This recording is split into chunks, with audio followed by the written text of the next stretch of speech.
নমস্কাৰ স্বাগতম আপোনালোক আমাৰ চেনেল জি ৱৰ্ল্ডলৈ বন্ধুসকল আজি আমি এটা নতুন বিষয় ডিসকাস কৰিম আসলতে কি এটা ম্যাজিক নাম্বাৰ বিষয় আপোনাৰ ডেট অফ বাৰ্থত যদি ম্যাজিক নাম্বাৰ আছে ম্যাজিক নাম্বাৰটো কেনেকৈ ক্ৰিয়া কৰিব নাম্বাৰ 1 ৰ পৰা 9 লৈকে কোনটো হ'ব আপোনাৰ ম্যাজিক নাম্বাৰ বা আপোনাৰ ড্ৰাইভাৰ বা কণ্ডাক্টৰ এটা কণ্ডাক্টৰটো আপুনি কেনেকৈ ক্যালকুলেট কৰিব আপোনাৰ ডেট মন্থ আৰু ইয়াৰ টোটেলটো যেটো আহিব সিঙ্গল ডিজিটৰ সেইটো হ'ব কণ্ডাক্টৰ আপোনাৰ ডেট অফ বাৰ্থত কৰবাত যদি ম্যাজিক নাম্বাৰটো আছে বা ড্ৰাইভাৰ বা কণ্ডাক্টৰ হিচাপে যদি আছে কেনেকৈ ক্ৰিয়া কৰিব কিমান দূৰ আপোনাৰ কাৰণে সাফল্যমণ্ডিত কৰিব জীৱনটো সাকসেসফুল কিমান কৰিব বা যিসকলৰ নাই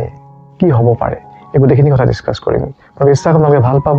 তেন্তে আহক আৰম্ভ কৰো এটা ম্যাজিক নাম্বাৰ বুলি মই কিয় কওঁ ম্যাজিক নাম্বাৰটো আসলতে মোক বৰকে আকৰ্ষিত কৰে সকলোকে আকৰ্ষিত কৰিব কিয়নো এই নাম্বাৰটো আসলতে আপোনাৰ বাৰ্থ চাৰ্টত আপোনাৰ ডেট অফ বাৰ্থত বা আপোনাৰ জীৱনত এটা ব্যালেন্স মেইনটেইন কৰে এই নাম্বাৰটো হৈছে নাম্বাৰ 5 এই কাৰণে ম্যাজিক নাম্বাৰ বুলি মই ক'ব বিচাৰো ম্যাজিক নাম্বাৰ বুলি কয় বিৰাট সুন্দৰ নাম্বাৰ বিৰাট ধুনীয়া নাম্বাৰ বিৰাট আসলতে সকলো দিশৰ পৰা বিৰাট এটা গুৰুত্বপূৰ্ণ নাম্বাৰ আপোনাৰ ডেট অফ বাৰ্থত যিসকল ব্যক্তি ডেট অফ বাৰ্থত ড্ৰাইভাৰ কণ্ডাক্টৰ বা ডেট অফ বাৰ্থৰ কৰবাত চনৰ মাজত বা আপোনাৰ মন্থত বা আপোনাৰ যেটো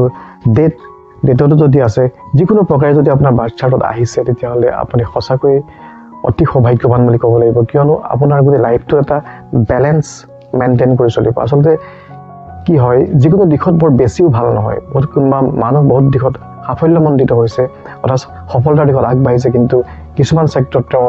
একচুয়ালি ব্যালেন্স মেইনটেইন কৰিব পৰা নাই কিছুমান দিশত তেওঁ অলপ স্ট্ৰাগল ফেস কৰিছে কিন্তু যেতিয়া নাম্বাৰ 5 তেওঁ থাকিব তেতিয়া গোটেই চাৰ্টখনক আসলতে ব্যালেন্স কৰে গোটেই জীৱনটোক এটা আপস এণ্ড ডাউনৰ পৰা এটা ব্যালেন্স কৰাৰ কেপাবিলিটি থাকে এটা কথা ঠিক যে প্ৰতিটো নাম্বাৰ এটা বিশেষ গুৰুত্ব আছে প্ৰতিটো নাম্বাৰ এটা ৰোল আছে গোল আছে প্ৰতিটো নাম্বাৰ এটা বৈশিষ্ট্য আছে তথাপিতো গুৰুত্বপূৰ্ণ নাম্বাৰ হিচাপে আমি ব্যালেন্স নাম্বাৰ হিচাপে বা ম্যাজিক নাম্বাৰ হিচাপে ক'ব পাৰো নাম্বাৰ 5 ক আৰু এটা মাষ্টাৰ কি নাম্বাৰ বুলি ক'ব পাৰি কিয়নো যদি গ্ৰিডত আপোনাৰ কোনবা নাম্বাৰ মিসিং থাকে আপোনাৰ ড্ৰাইভাৰ কণ্ডাক্টৰ বা আপোনাৰ ডেট অফ বাৰ্থত যদি কোনবা নাম্বাৰ অহা নাই যিখন সম্পূৰ্ণৰূপে 9টা নাম্বাৰ ভিতৰত আপোনাৰ নাম্বাৰ মিসিং আছে তথাপিতো কিন্তু সেই বিশেষ নাম্বাৰটো নাম্বাৰ 5 যদি থাকে আপোনাৰ বাকি নাম্বাৰক আপোনাক সাপোৰ্ট দিব পৰা কেপাবিলিটি থাকে গতিকে নাম্বাৰটো হৈছে বিৰাট বিউটিফুল নাম্বাৰ বিৰাট সুন্দৰ নাম্বাৰ সেই কাৰণে তাক আসলে ম্যাজিক বা ম্যাজিক্যাল টাচ আছে যাৰ অবিহনে যেন আপোনাৰ ব্যালেন্স মেইনটেইন নহব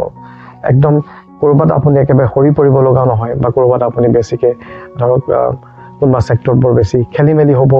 যদি হ'ব লগাৰ সম্ভাৱনা থাকে তেনেকুৱা ক্ষেত্ৰত যেন সেই নাম্বাৰটো আপোনাক এটা নিৰ্দিষ্ট পৰ্যায়লৈ আনি ব্যালেন্স মেইনটেইন কৰে জীৱনটো আসলে ব্যালেন্সৰ কাৰণে অতি প্ৰয়োজন কত বেছি বা কত কম আসলে হলে আমাৰ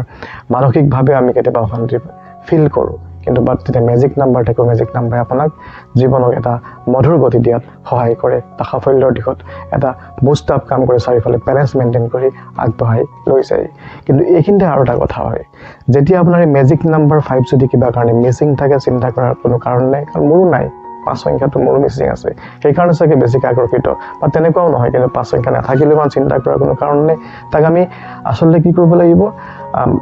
মেন্ট কোনে কৰে 5 ইকুৱেল টু হৈছে বুধ মাৰ্কিউৰি এতিয়া 5ৰ আসলতে এটা সিম্পল ৰিমেডি যদি আপোনালোকে ভাবে যে গ্ৰীন কালাৰটো আপোনালোকে যিমান পাৰে সিমান যদি ইউজ কৰে যিকোনো প্ৰকাৰে অলপমান মাইন্ড এপ্লিকেশন লগালে আপুনি বুজি পাব আপুনি ধৰক সেউজীয়া শাক পাচলি খালে সেউজীয়া কাপোৰ কানি ৰুমাল বা আপোনাৰ হাতত সেউজীয়া ৰছী আপুনি মেৰি ললে এটসেট্ৰা আপুনি আৰ্ট এনাৰ্জিৰ লগত কানেক্ট হ'ব গতিকে গ্ৰীন কালাৰটো যদি আপুনি বেছি আকোৱালি লয় যিসকলৰ বিশেষভাৱে 5 সংখ্যাটো মিসিং আছে 5 সংখ্যাটো মিসিং আছে তেওঁলোকৰ গ্ৰিডত নাই বা ডেট অফ বাৰ্থত নাই তেওঁলোকে গ্ৰীন কালাৰটো এজ মাছ এজ পসিবল ইউজ কৰিলে বেছি সুবিধা হ'ব আৰু তেওঁলোকৰ সেই ব্যালেন্সৰ পৰিমাণ যত কমি গৈছে সেই ব্যালেন্সটো আপোনালোকে মেইনটেইন কৰাত সুবিধা পাব গতিকে নাম্বাৰ 5 হৈছে এটা ম্যাজিক্যাল নাম্বাৰ বা ম্যাজিক নাম্বাৰ এই এটা কথাটো জনাবৰ কাৰণে আজি মই ভিডিঅটো প্ৰস্তুত কৰিলো মোৰ বিশ্বাস আপোনালোকে ভাল পাইছে আৰু যদি সঁচাকৈ ভাল পাইছে আমাৰ চেনেলটো সাবস্ক্ৰাইব কৰিবলৈ নাপাহৰিব আৰু শেয়াৰ কৰিব গতিকে নেক্সট আমি আহিম এটা নতুন টপিক লৈ নতুন ভিডিঅ লৈ তাতো এটা বিশেষ এটা বিষয়ৰ ওপৰত আমি আলোচনা কৰিম যেটো দেখে আপোনালোক যেটো বিষয় আপোনালোকক নিশ্চয় উপকৃত কৰিব আপোনালোকৰ বিষয় জনাৰ বাবে আপোনালোকৰ জীৱনটোক নেভিগেট কৰাৰ বাবে কোনোবা এটা নাম্বাৰে কেনেকৈ ক্ৰিয়া কৰে এটসেট্ৰা তেন্তে পুনৰ লগ পোৱাৰ পূৰ্ণ প্ৰতিশ্ৰুতিৰে thank you friend love you bye bye take care